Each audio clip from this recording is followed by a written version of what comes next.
One day my dad had taken Milo for a walk and he found this injured bird, so he brought him home. You okay? You could tell he was quite shaken up by whatever he'd gone through. Milo sat by his side literally all day long. Because of his broken wing, we would keep Cracker in the cage a lot. Once we realised his wing was getting better and he could fly, we would leave Cracker on top of his cage because we wanted him to be free, but he just never left. What are you doing, little fat bum? Cracker would start to come down to the bottom of the cage and he would sit next to Milo and Milo would sit outside of the cage, try and lick him. Then one day, Cracker climbed down from the cage and we all just stopped. We kind of wanted to see what would happen. Milo was just so excited, wagging his tail. He followed Cracker around the living room and then it just became this friendship. Now, Cracker screams whenever Milo leaves his sight because they just love being together.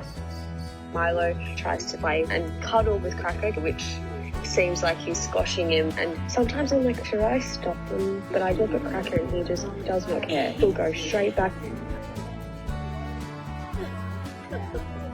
Milo would be sitting with Cracker in his bigger bed and Cracker's a bit annoying, gets a bit up in your personal space, so Milo would get annoyed sometimes and he would move to the other bed. Cracker would just follow him and sit in that bed, and then Milo would change beds and Cracker would follow him again and sit in that bed.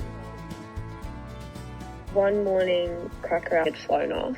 We felt very bittersweet because we wanted him to be free, but at the same time, he'd become part of our family. Milo was really upset. He'd cry and look into the cage and see that it was empty.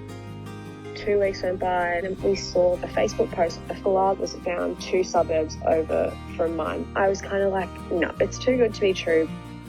When we brought Cracker home, I was really nervous because I really wanted it to be him. But I was like, if he gets down from that cage.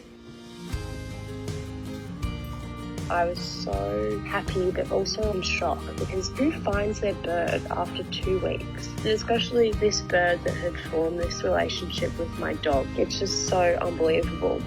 Milo would not stop smiling. It was this smile from ear to ear. He couldn't believe that his friend was back. It was just the cutest thing. I can't imagine them without each other now. They're like 2 peas in a pod. When you find one, you'll find the other.